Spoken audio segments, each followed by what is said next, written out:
everybody, and welcome to this February 3rd meeting of the Charlotte City Council Budget and Governance Committee. We'll start our meeting as we usually do with introductions. My name is Ed Driggs, and I chair the committee. Good afternoon, Julie Eisel, Mayor Pro Tem, committee member.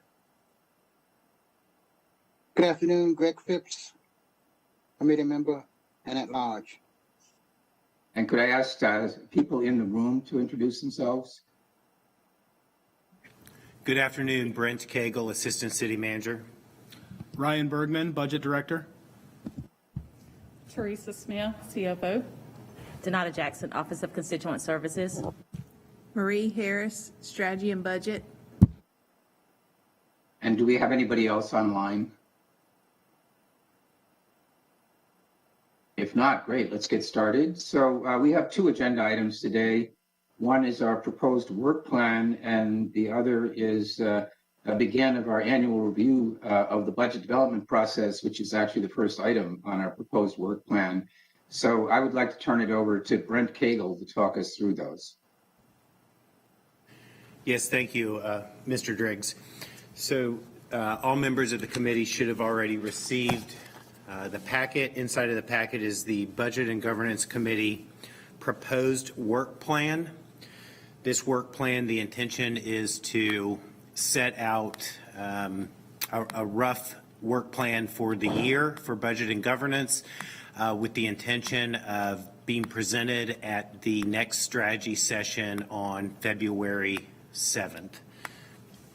So you have two different, same work plan, two different, I guess, formats. One, the first 2 pages of the work plan goes over each of the initiatives or items that we are aware of as possible work plan items. And then the second, same items, but it tries to put a general timeline as to when those items occur. I suppose in the interest of not going over the same work plan twice, why don't we go to the 3rd and 4th page and just look at those items in basically the chronological order. So first item is a review of budget development schedule and the budget workshop content.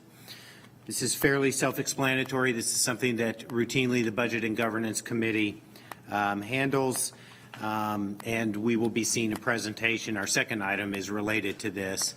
But it is the general overview of the budget development schedule and the workshop content that occurs, generally speaking, in the early part of each calendar year.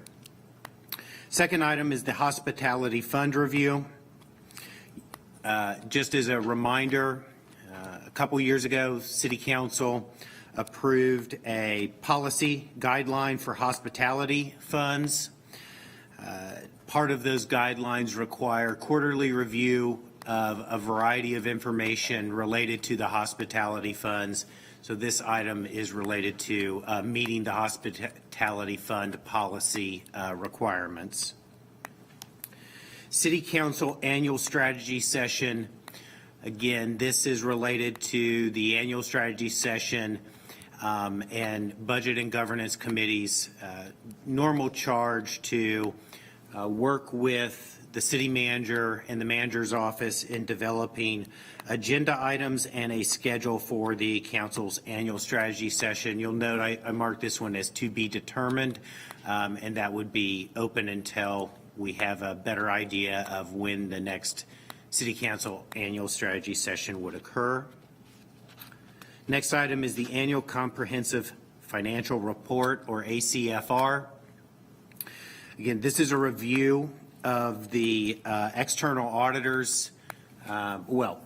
This is a review of the city's ACFR and the external audit report related to the city's annual financial audit. Next item is the committee routinely is presented with audit reports and updates from our city auditor, Ms. Adams. This one is as needed, and it's dependent upon the audits as the city auditor completes her work and the work of the internal audit department. You may recall that in the past, one of the referrals from the mayor to the committee was a general review of city council rules of procedures. This was a fairly open-ended referral. And again, it's carrying with it a to be determined as for a date for completion or for reviewing these. I think that it could be changed to ongoing or based on the comments or input from the committee. We could always narrow down the timeline on this.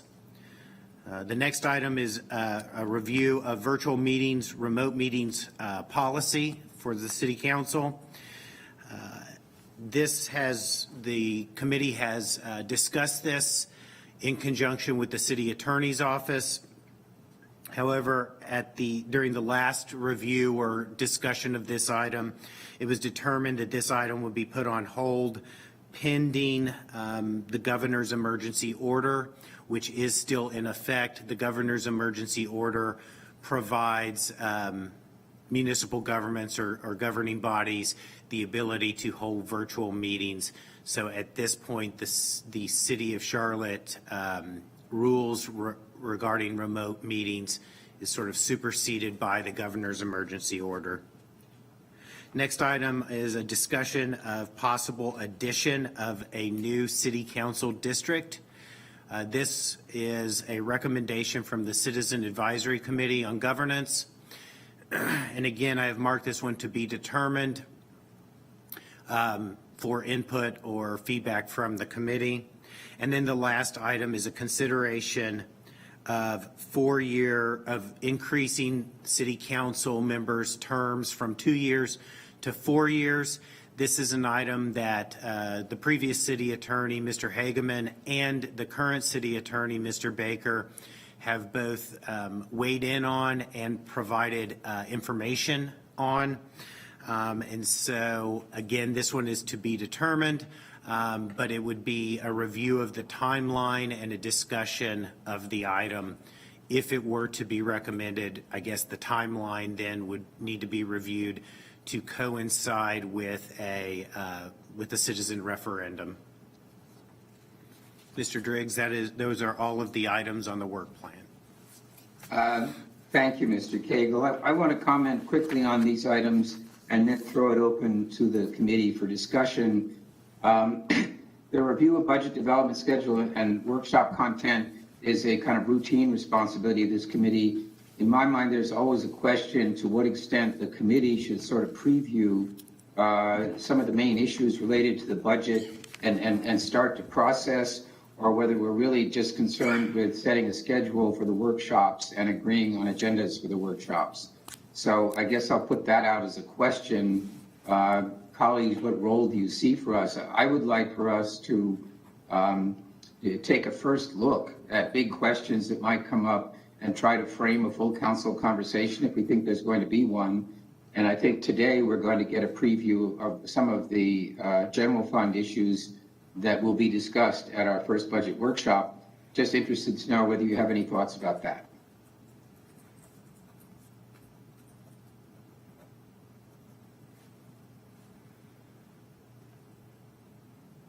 I believe I'm coming back to the committee after a hiatus, I guess, but I think that's consistent with what we've done in the past in terms of prior to an upcoming budget workshop, the committee would get briefed on what's going to be on that agenda, and at sometimes we even might influence things that we would like to see on the agenda. So I see it as something that we've routinely done in past committee meetings. Thank you, Mr. Phipps. And of course, I was your vice chair for years on this, so we've worked together before. Mayor Pro Tem, any comment? No, I don't think so. I think this is on track with what needs to be done. It's a lot of big issues, but I have no doubt we have the leadership for it. All right, well, thank you. On the others, just quick comments. This hospitality fund review is intended to address our longtime kind of uncertainty about what's going on in the capital accounts of the hospitality funds. There's always been an issue of them maintaining a certain amount of confidentiality because of the nature of some of their conversations with potential partners. But I think to the extent that we're able to follow up on a decision that council already made and get a better handle on that, that would be helpful in terms of some of the decisions we're going to be called upon to make related to those funds. The annual strategy session, veterans, both of you actually will remember that we used to have a special committee, just the retreat committee. And of course, this is really a subject for a couple of meetings. Going on to the October-December timeframe annual comprehensive financial report. In the past, what we've done is just talked about the audit for the most part. The committee has not tried to offer an assessment of the city's financials to the full council, in my recollection. And I think, in fact, that would be pretty difficult. I think if we see any issues related to, debt levels or things like that, that can be gleaned from those, from that statement. But for the most part, we're interested in performing the functions related to the audit that are required of the council. So that's what that one's about. Audit reports and updates. We've been doing this. We hear from the internal auditor. We can weigh in on their work plan if we identify issues that we think they ought to be looking at. But for the most part, we receive reports from them from reviews that they conduct. The rules of procedures question, you'll recall, have come up in some of our council meetings, and it's a little bit of a catch-all here. There are questions about how the referrals take place, how stuff can get put on the agenda. The staff requests have been a bit of an issue. There have been instances where members of I just got a message. Ms. Ajmira, welcome to the call, council member and committee member. Thank you. There have been issues about members of council, for example, asking staff to do some work on an idea they have. And we have a standing policy that no member of council is supposed to ask the staff to do work that will take more than 4 hours without a proper council process for deciding that we need the staff to do that. And it's just a way of making sure that we're efficient with the use of their time. So I don't think we need to change that rule. Maybe we need to revisit it and decide whether we should kind of take steps to ensure that it's upheld. But there could be other questions related to the application of Robert's rules, or again, the way in which things get on the agenda that resulted in some debate and confusion. So I would suggest that the city attorney will bring to us as a committee any of those questions and give us the opportunity to talk about them. I don't think we need to define right now what those questions are. The virtual meetings, you'll remember in this committee, we did vote already on what changes would be made, if any, to our previously standing policy on virtual meetings. And we got to the point of, I think, talking about having certain provisions for emergencies or illness, but we didn't actually finalize that conversation. So I think the idea now is that this committee will take that up again when we have slightly better visibility on what's going on at the time that we expect the state of emergency to be lifted, to make sure that any policies we adopt are kind of sensitive to the context of when that might happen. So I don't think we're going to tackle that immediately, barring any disagreement from a member of the committee. And the additional city council district was a kind of recommendation of the Citizens Committee that was referred to us.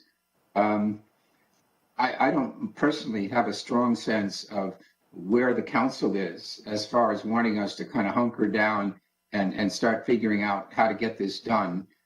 My personal view is that while we're struggling with these maps still, and before we achieve some stability after the redistricting process, trying to dive into this would probably be difficult, but I'm open to any comment from a member of the committee about that.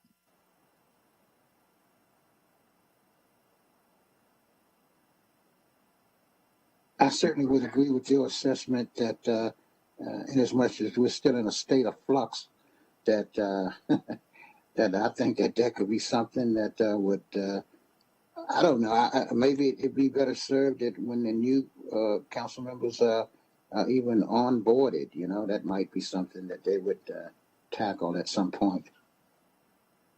That is a question as to whether at this stage, since we are already in overtime in our terms, whether the people that would have been seated in December should be on the council before we try to tackle an issue like the extra district. But as I say, I'm also just concerned with the election timetable and the noise that's going on otherwise. Mayor Pro Tem, did you have a comment? No, I do think it's a little bit more challenging to do it right now, given everything that's going on. I don't know that having new council members, I think it's hard to understand the issues if you haven't been on the council and if you haven't served as a district rep necessarily, but it doesn't feel like right now there's a lot of bandwidth for council members or staff to take this up.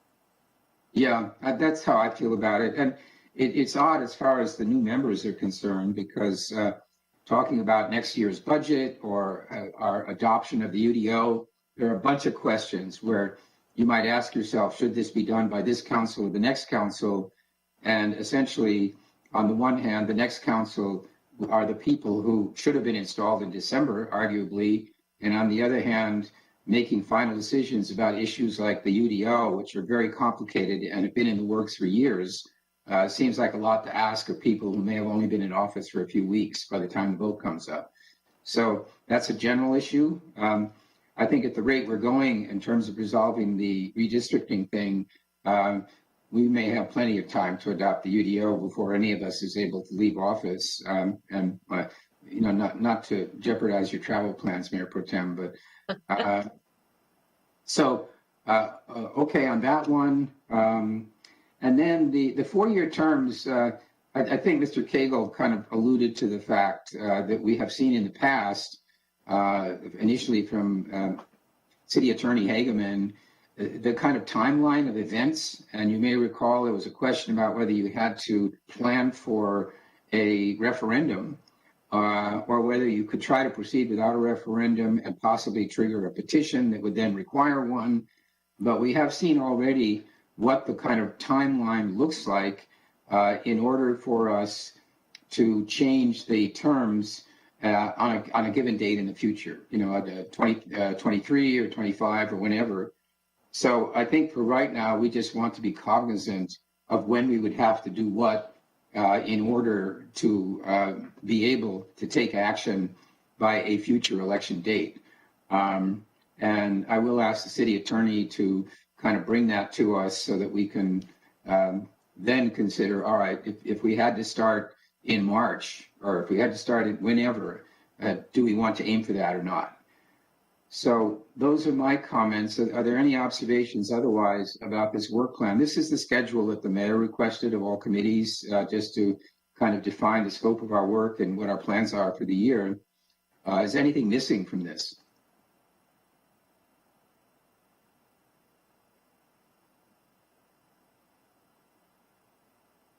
Of course, we can't see on the screen the whole document. Well, this is page 2. So if we could back up, I mean, this is page 1. If we could advance to the next page, there's the rest of it. Can you put that on a full screen view and make it bigger? I think if you just go to view and then hit full screen, it will be bigger for what we can look at.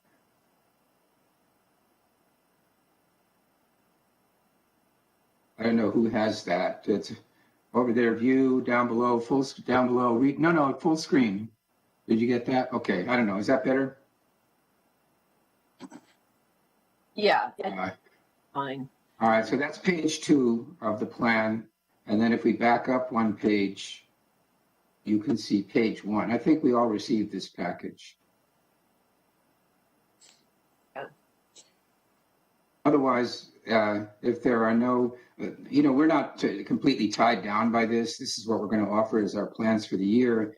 This committee in particular often ends up having to deal with governance issues that arise. And so obviously we will continue to do that on an ongoing basis. But if there's no further discussion of the proposed work plan, Mr. Cagle, why don't we move on to agenda item 2?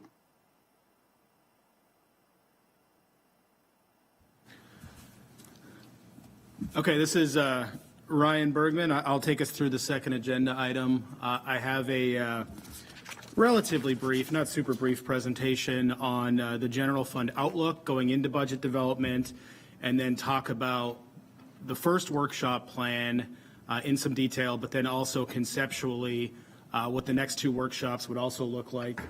I believe we can get the presentation up on the screen here. It's loading.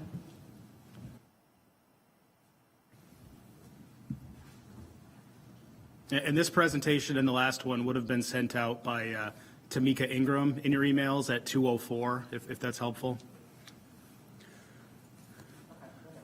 Okay. All right, so the purpose of the presentation today, we'll go over the outlook for the general fund for next budget year, including a few of the key revenues that we'll look at. We'll briefly talk about the capital investment plan, although I'll tell you that we'll spend more time on that in the next budget committee, where we'll have our CFO give a steady state CIP update. And then, as I mentioned, we'll talk about the draft development plan for the workshops.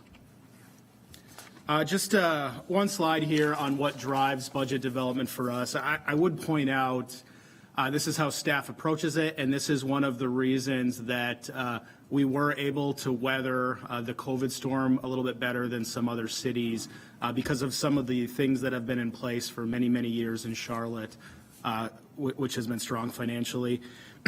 Structurally balanced budget, where we do not use one-time revenues to pay for ongoing things in our general fund. We maintain our reserves at 16%. And then maintaining capital affordability, where we have a model that allows future councils the same access to bond dollars rather than spending everything you have now and then leaving future councils in a bind. So I'll start with this, which is the maybe the driver this year of some of the budget challenges, no more so than, certainly no more so than some of the COVID challenges of the past few years. But as I'm sure all of you know, we have been dealing with some inflation and cost of services issues. What's on the screen here, provided by our economist, Dr. Indem Tazafor, who is in the room for any questions on this or any revenue questions you may have. But basically this shows that we are experiencing atypically high inflation. This chart goes back about 10 years. And so this has some secondary effects on us when we're planning the budget that I'll mention here. The first effect, which is a good effect, is whenever the cost of goods go up and people have the funds available to pay for them, our sales tax revenue will, of course, also go up. So this is a similar chart to what we talked about last year, last 2 years actually, when we went through COVID. But the black line that says CY 2020 levels, that's the calendar year 2020 sales tax is that line. And then each month is how we've compared in 2021 compared to 2020. So we do have a lag in North Carolina on sales tax. So our most recent data is through October. But you can see that we ended last year exceptionally strong compared to the year before. Which is to be expected because, March through May of 2020 were really the thick of it with COVID. But you'll also see that the first 4 months of this fiscal year have been extremely positive in sales tax. So beyond the 4 months, it's really a projection by our economist. But on the right there, that's kind of currently the new revenue growth range that we're looking at when we're planning a budget. of $14 to $18 million. And, just like anything else we work on, this is highly susceptible to any national economic changes that occur prior to us proposing the budget in May. So that's the good news. The part that causes us some issues is that even though our costs will go up because of the cost of service, 55% of our general fund is supported by property taxes. And real property, your homes, which make up 85% of our total property tax, that does not go up with inflation or the home value on a sale. That only goes up when we do a revaluation, which is not this upcoming year. It's 2 years from now in North Carolina. So the growth that we're left with on real property is pretty typical growth, 1.5 to 2.5%. And that's primarily new buildings that are put onto the tax rolls, annexations, and then also if there's any additions to homes, whether it be from extra rooms or garages, we get that revenue as well. Vehicles has been more positive this year. We expect it to be more positive. All in, you see projected growth there of 8 to 11 million. I will tell you that this slide is it's very possible it'll change even before next week if we're able to get some of the county tax value estimates, which typically come out at some point in February to us. So this may be updated, but you can see despite some of the inflation and other things, our projected growth in property taxes is very similar to any other year. So this is the challenge. Oh, sorry. Go ahead. Sorry, Ryan, can I ask a quick question? You said that the property reval is not for 2 years. I thought it was in 23, but are you saying it won't be collected? Correct. It won't be in this upcoming budget. It'll be the budget after that we collect it. Because it goes into effect in late 23, which would be our fiscal year 24? Correct. Okay, thank you.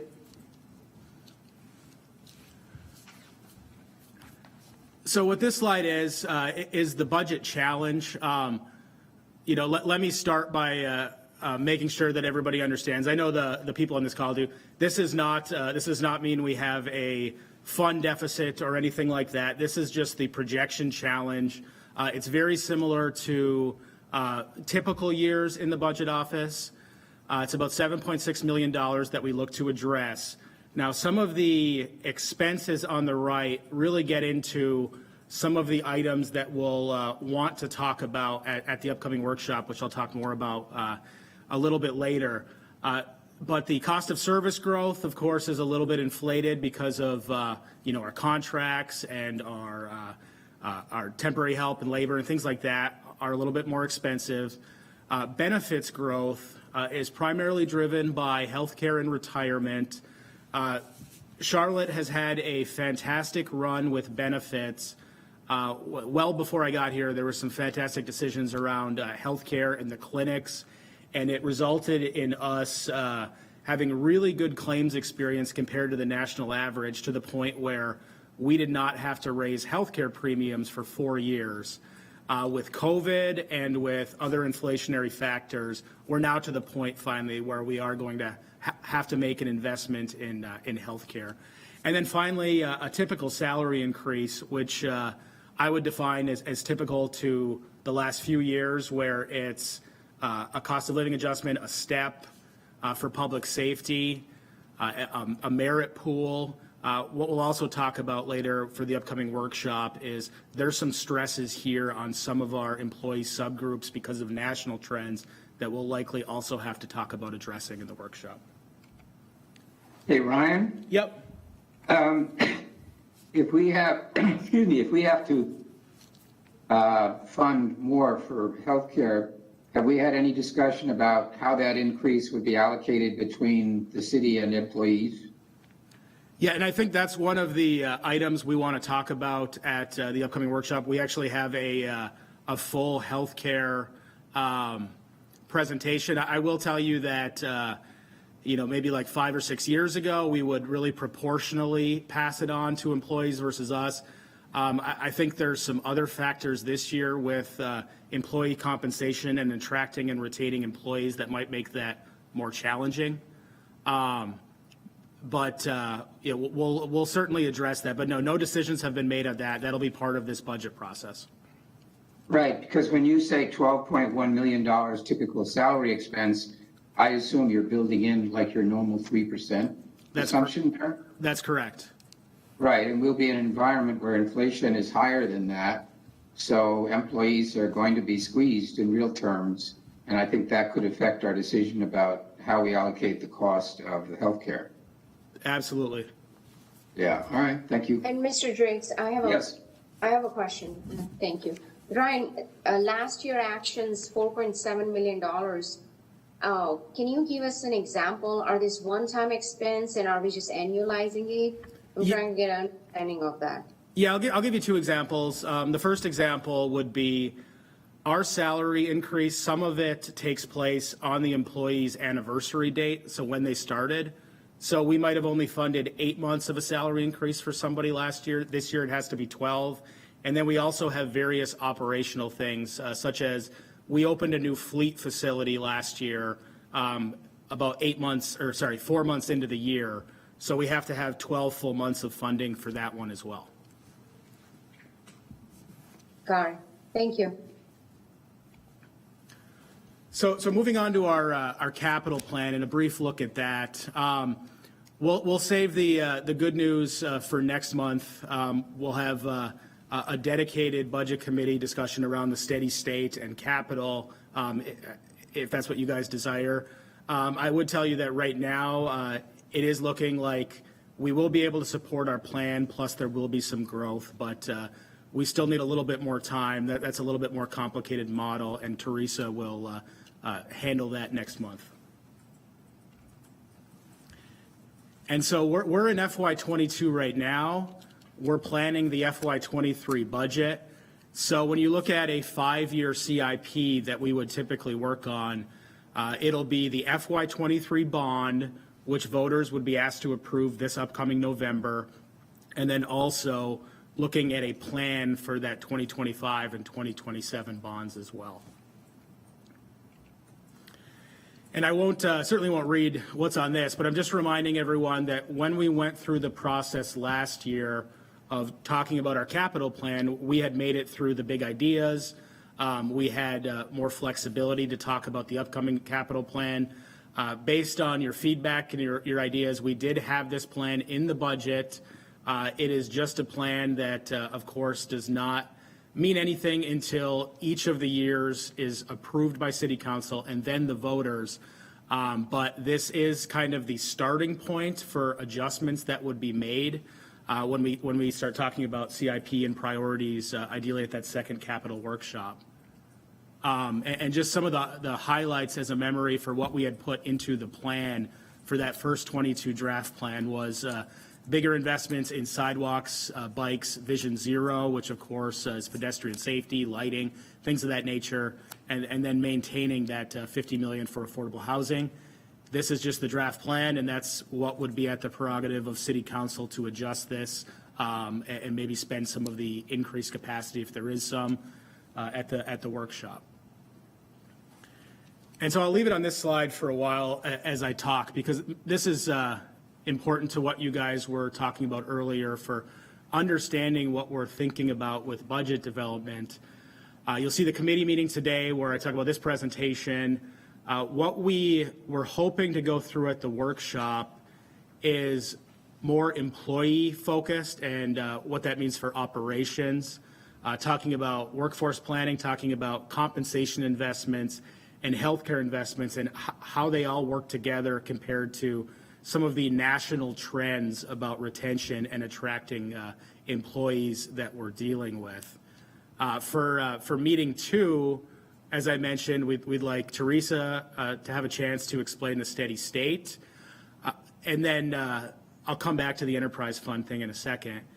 For the second budget workshop, we had planned on that being capital focused with some of our needs, updates on some of the road projects in the advanced planning fund, but then more importantly, that open discussion similar to last year where council gets to look at, here's the draft plan that was in the budget, here's some of the cost changes that we know about now, here's some additional capacity, how would you guys like to play with this and allocate it?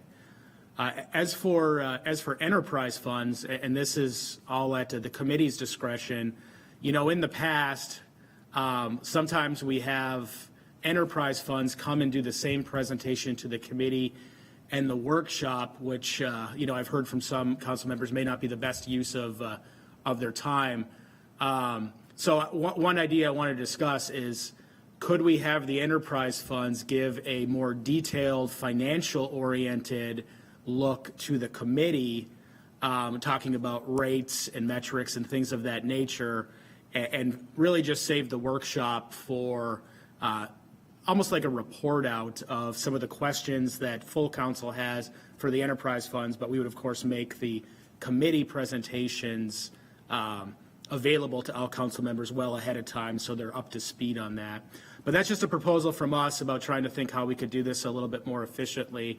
But with that, I'll go ahead and leave this on the screen for now, but that's all I have, so I'll turn it over for questions or comments.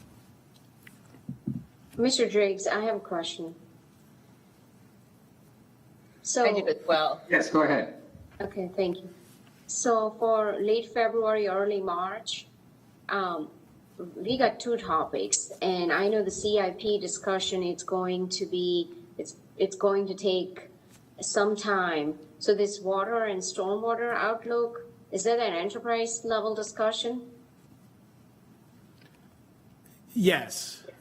So I was wondering if we can just dedicate more time for CIP discussion and have enterprise, when we discuss enterprise funds, if we can discuss water outlook during that time so that we can really dive deeper into our CIP, because that's where majority of my questions are at. What do other committee members think? So Ryan, how much time do you think the committee level report outs from the enterprise funds will take individually? I mean, I think I can put any restrictions you guys would like on it. I know that sometimes there's a tendency that this is their time in front of council. They have a lot of stuff they want to tell you. But we could put, slide restrictions, time restrictions, keep it to like a 10, 15-minute presentation with maybe like the five key slides, and then maybe ask them to provide some kind of a pre-read ahead of time with any additional information. I think we could do a lot of different ways depending on how you guys would like to do it. I mean, I think there's a natural tension between, the kind of detail that council should be aware of and that we can look at for the benefit of council, and the practical reality, which is that as we review these things, we look at stuff like the service backlog and stormwater, and we look at the outlook for increases in water rates in the context of how much the total cost of government is. So I'm just trying to make sure that we are as policy focused as possible with these reports, and just kind of zero in on the things that council needs to keep an eye on for the benefit of our constituents. I agree with the idea that the CIP conversation could take some time, and so I guess the question is, given our meeting structure, if we assume we have an hour and a half, could you do all the enterprise funds at meeting 3, and then we would have the report out in the workshop after that? Yeah, and I mean, I guess when I was doing these, I was thinking that there may be something else that the committee has to look at. I certainly think that in one meeting, we could do all of the enterprise fund committees. It really just depends on what else comes up, because I know that this committee typically gets a lot of surprise referrals. Yeah, that's an ongoing issue, but right now we are in the fat of the budget process. So that is the thing that we really need to devote our time to, and we don't want to get sidetracked spending too much time on other issues. So I don't know, Mayor Pro Tem or Councilmember Phipps. I've had my hand up here. Sorry. I think I think the enterprise fund is an important conversation. You know I get questions a lot about, let's say, cats. And if we wanted to increase investment into cats, how does that work, right? Because it's an enterprise fund and they're supposed to be self-sustaining. So how would we actually provide more funding for cats, even if we could? But I think the other issue I'd like to know, and maybe this plays into what Ms. Ajmera said, is with regards to stormwater and with regards to CIP for transportation, I would like to know what our backlog is for, let's say, sidewalks, and I'll leave stormwater alone for right now, but you know, Mr. Driggs has brought this up, that we allocate 50 million of our bond now, and that sort of seems like a foregone conclusion for future bonds. But fact of the matter is, when you build affordable housing, you need infrastructure around that affordable housing to make it truly, you know, to provide quality of life also. So if there's no sidewalks that go anywhere, how do people get to a bus stop? If there's nowhere to sit. I mean, I've noticed people recently sitting on the grass in people's front yards at bus stops. So I'd really like to know what the backlog is, or what the demand is in dollars for things like sidewalks, bus stops that we're using our CIP dollars for, and look at that vis-a-vis what we're allocating. I think that could be a conversation that we haven't really had, and you could take that into stormwater as well. You know, we know you get that Mike Davis and the team have done a lot to cut down on our backlog for stormwater, but what is it? You know, what is that backlog, and does the enterprise fund, is it sufficient to fund the needs? Okay, so I think what I'm hearing then is we will move water, stormwater to the March committee. We'll make sure that stormwater addresses the backlog. For the next committee and workshop for the meeting twos, will be all about capital, and we'll make sure that a solid component of capital is related to the transportation needs and backlogs such as sidewalks. Yeah, with an actual dollar amount as to what, you know, the backlog is. I mean, I know we need to be able to connect our sidewalks, but I don't think we've ever really talked about what that would cost if we were even able to do it all. And Mayor Pro Tem, I have seen a list of projects. I mean, I was told a couple of the sidewalks that I was interested in promoting in my district were 15 to 20 years away. So on the other hand, we have tripled the funding, which I was very pleased about. So I think you're right. It would be very interesting to get an update on, you know, what the timeline looks like for addressing the needs that we already know about based on the funding that we now have. And I think if you're down, I think we've spent enough time talking about what we need to fix. Yes. That's kind of a general question, a general comment. And that's not staff's fault. You know, we as policymakers need to focus on that too, instead of the next best thing. We got to balance that with what does it take to truly run the city efficiently and give people the quality of life that they expect from their tax dollars. Now, of course, some of that is in the CIP conversation, right? Oh, yeah. And if we're talking about CATS, for example, right now, the principal city contribution to CATS is the maintenance of effort money. So should we revisit, you know, that number, or, you know, what other opportunities do we have? But that probably goes to our PAYGO or some of our other capacities, especially if we're talking about how to pay for electric buses, for example. So there are clearly a lot of big conversations we can have around CATS. And in the budget process, I'm always mindful of trying not to solve a whole bunch of policy questions in the midst of a decision about how to allocate money in the coming year. I realize they're related, but ideally, I think we should try to establish certain goals and then budget around those rather than create the policy in the context of our money decisions. Just a personal opinion. But Yeah. if we don't know what we don't know, it's hard to do that. So if we are only allocating funding, let's say for 1% of our sidewalk needs, then we might end up having a conversation about that. It might be a policy conversation.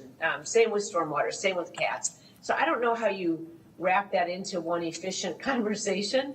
But I just don't think it's something that we are doing enough of looking at the big picture and saying, you know, what are we really accomplishing? How are we getting to our ultimate goals?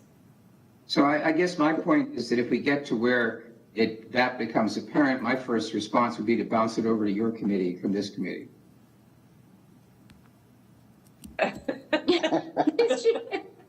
Well, I mean, seriously, right? That's where we make those decisions. Yes. We do, but we need to know. We can't make a decision about changing our policy on public transit funding in a budget committee. No, but the budget committee would be, in my mind, where we would first see that information. And then you're right, if we say, whoa, you know, weren't aware of whatever the outcomes are of that data, then if necessary, we take it over to the relevant committees. Well, you're in a great position to recommend that, and I will certainly second it. So I hope that we can still make this work in such a way that we do the enterprise funds in meeting 3. I mean, if we talk about CIP and we find that we still have time, I guess we could be a little bit adaptable and then take on one of the enterprise funds during that second meeting. But I think it could well be that we have a robust conversation, and I feel that we should have a robust conversation about CIP, and that might be as much as we can accomplish in meeting 2. I think it is. but do you think do you think it might be necessary? Because at one time we had four of these meetings. Do you think the discussion will be such that we should think about a 4th meeting? The difficulty with that is just this very irregular timeline we're on and all the events around the election and stuff. I guess if we thought there was a need, but Ryan, if we wanted to have a 4th meeting, don't we need to kind of wrap up these workshops in order to give you time, to work on the budget? So, for example, we wouldn't want to schedule a late April meeting, or could we? No, I mean, if you scheduled a late April meeting, we would not have any time to produce the budget. I would say that, April 6th is probably pushing on the limit for the production, the finalized decisions that we need to do.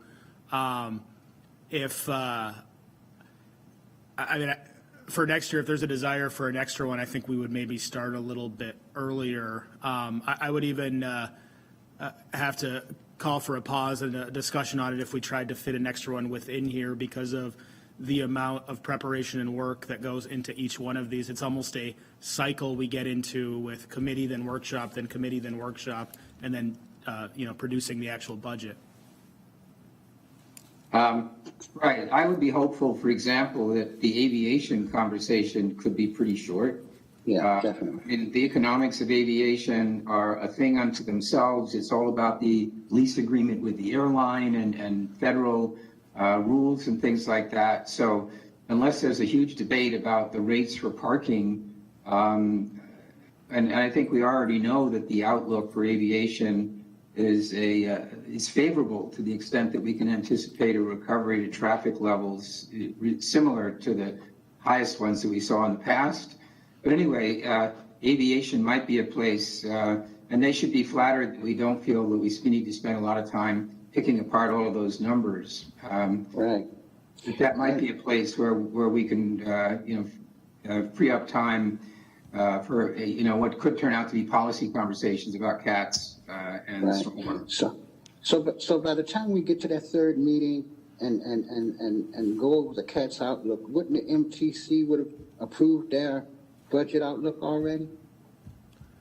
Yes, they would have. I'll tell you that the MTC approves a general CATS plan, but it leaves room for city-specific decisions, whether it be around compensation and healthcare or additional investments or things like that.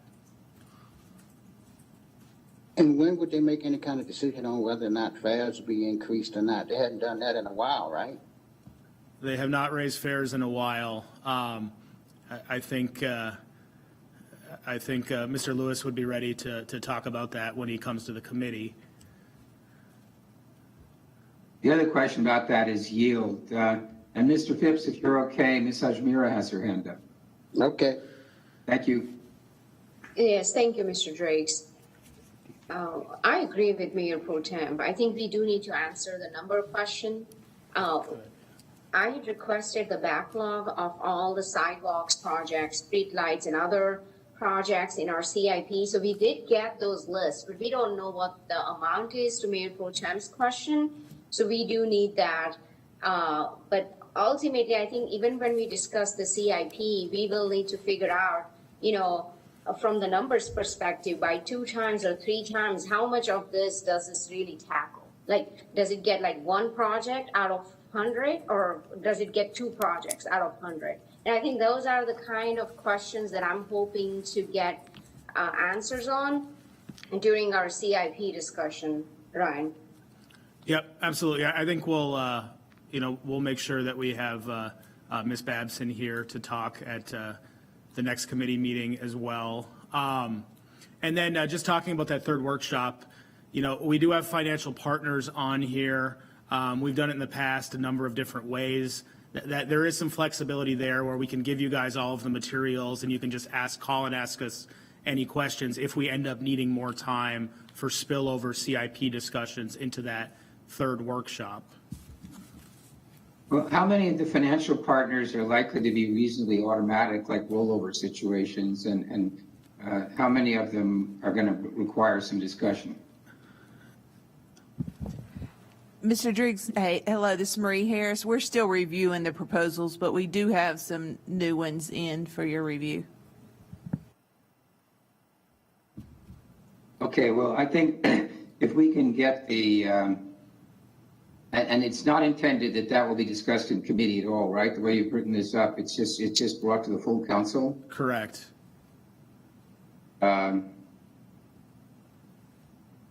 Okay, I'd like for us at least to get the advanced materials, and because what has happened in past processes, and Mr. Phipps, I think you remember this very well. We would roar through a $2.5 billion budget and spend 3 hours talking about $200,000 of allocations to financial partners. Right. So I want to try and cut that one off. Avoid that, yes. Yeah. Okay. Anybody else? Yeah, I had my hand up there. Yeah, go ahead. Speaking of CIP, and you're talking about backlogs, street lights, sidewalks. Of course, we all know it's years backlogs for some of those sidewalks and street lights. But also, we have a situation where some high entry network corridors have been given a high priority based on a list that I looked at a couple of months ago. They're high priority because we've had pedestrian fatalities, yet there's no funding attached to them. So I'm wondering how could we consider them a high priority then if there's no funding there? So I would like to see what do we contemplate in terms of being able to fulfill some of those high entry network corridors, and what we want to see done with those, just more so than just having them on a list with no funding attached to them, and yet we have a history of pedestrian fatalities associated with some of them. So I would like to see a better explanation of that as well when we talk about CIP. So I think it could be a real intense conversation in the CIP portion of this budget discussion. So, we should look for ways to find time to be able to accommodate that discussion. Yes, sir. And Ryan, don't we establish a priority list based on criteria, and the general intent is that we take the money that's available to address these needs and we tackle them kind of one at a time according to the priority, or is there another sequencing method? Do you mean within transportation, or do you mean an allocation of overall dollars decision? No, I mean, say we've got $15 million for sidewalks in a given bond cycle. Are we planning, or is it 50? In any case, would we just take the list that has been prioritized of sidewalk projects and tackle them starting at the top according to our capacity, our financial capacity, or is there some other basis for sequencing those projects? Yeah, and I'll tell you what I'll know, and then we'll have Liz explain things deeper. There is a prioritized list. There may be some changes at the top based on other things going on for scheduling reasons. But then on top of that, I'll remind you that when the manager proposed the $50 million for sidewalks next year, he actually called out 20% of that, which was designed to go to the more further out regions, the more almost suburban areas that were annexed in over many years. And that's not a policy yet because we're not there yet with the dollars, but that was a concept that was put into the room last year. Good. I think just to Mr. Phibbs' point, if you convey, I guess, Ms. Babson, that, we would like to understand a little better how she goes about addressing these things and how she allocates the money that's made available. I think it's a fair question. And, an issue I had related to what Mayor Pro Tem said before is I hope we're looking into the future and recognizing where city investment may be needed in order to further the goals of the 2040 plan and the UDO, because I think a lot of what's in there implies kind of a concomitant effort by us to back up the things that we're requiring from others. So, and it's never too early in my mind to start recognizing that and to think about what it means today. We shouldn't spend all the money we have today and then realize, wow, we could have used a lot more for some of these other things that will crop up as a result of the UDO. And I guess that's an observation rather than a question, but I hope you can take that on board, Brian. Yeah, no, absolutely. I don't see any hands up. Anybody else? Do we need to talk about our meeting schedule or anything like that yet? I mean, right now? Just as it relates to budget, it would just need to be before that budget workshop would be the only barrier, but I'll let Brent. So we haven't established dates then for the late February meeting or either of those next two committee meetings? No, sir, Mr. Driggs, we have not. We will start to work with you and the rest of the members of the committee to get those scheduled and out on the calendar well in advance. Okay. Well, otherwise, anything else from any committee member? I think we're ready to wrap up, aren't we? Mr. Driggs, while this is not an agenda item, I would say that there is one other announcement that our CFO, Ms. Smith, would like to make. Yes, please. Yes, thank you to the committee members. I wanted to give you a preview, if you will, of a new financial document that you will get in your packets, not this week, but next week. I don't know if you all can see this or not, but we have created a document that is called the Popular Annual Financial Report, or it's referred to as PAFR. And what this is, it is intended to be a summary of some of the financial information that is in the annual financial statements, but it should be presented in a way that is easier for people to understand.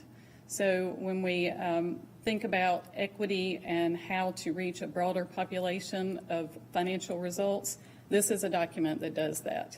And this is sponsored by the GFOA, so we have submitted this to them for an award program that they have. But this is our inaugural effort at this, and so appreciate any feedback or thoughts that you guys have once you get it in your packet and have a chance to review it. You're muted, Ed. That sounds like an amazing resource. I'm really glad you're doing that. And I suspect that members of council, other than, of course, members of this committee, will also read it with interest. When will we see that? Are you going to circulate it through the interoffice? It will be in the packet that you receive next week, but I will say it is already up on the website. And one of the other points that I wanted to make about that, we did work with our corporate communications staff to make sure it is in an ADA accessible format. So for people that are using the screen reading technology, they should be able to read this document as well. But if you go into the finance department's page where the financial publications are, you can see that document uploaded. Would you mind circulating, I don't know if you've done this already, an email to everybody on council with the link, just because I find I get lost in the weeds sometimes. That's a very useful document. Mr. Phipps, your hand is up. Did you want to speak? Oh, yeah. I noticed that we, as part of our engagement in our budget process that's upcoming now, that we have put out notices to the community of how they can get involved. And do we still have that budget app, that interactive app? Is that still something that's still operational now, or what? Yeah, we do. We do, Mr. Phipps. We got a couple of Okay. things. We have Balancing Act, which is like you said, an interactive budget balancing tool. We have a survey that we have out on budget priorities and things of that nature. I think last count we had about a little over 500 so far, and it's has only been out for a few weeks. We also started our first staff budget listening session today from 12 to 1. That's why I was so lethargic during my presentation. I'm a little worn out. It was my second one of the day. But we had about 50 people on that asked a lot of good questions to us and staff. And like last year, we'll put all of our engagement into a packet, and we'll get it to you guys prior to the proposed budget. Sounds great. Thank you. Ms. Ajmira? Yes, Ryan, could you send that information? Also, we had a request from one of our constituents about participatory budget request, and that was, I had sent that over to Murray Harris. So this might be a similar tool, I'm not sure, but if you could just look into that and respond to that. Yes, we will. We'll get that information to the committee. Thanks. So, are we ready to wrap up, Mr. Cagle? Yes, sir. Good. Mr. Bergman, I wanted to let you know, I thought you projected really good energy in this meeting, so I didn't see any sign of you being sluggish. And otherwise, I will entertain a motion to adjourn. Second.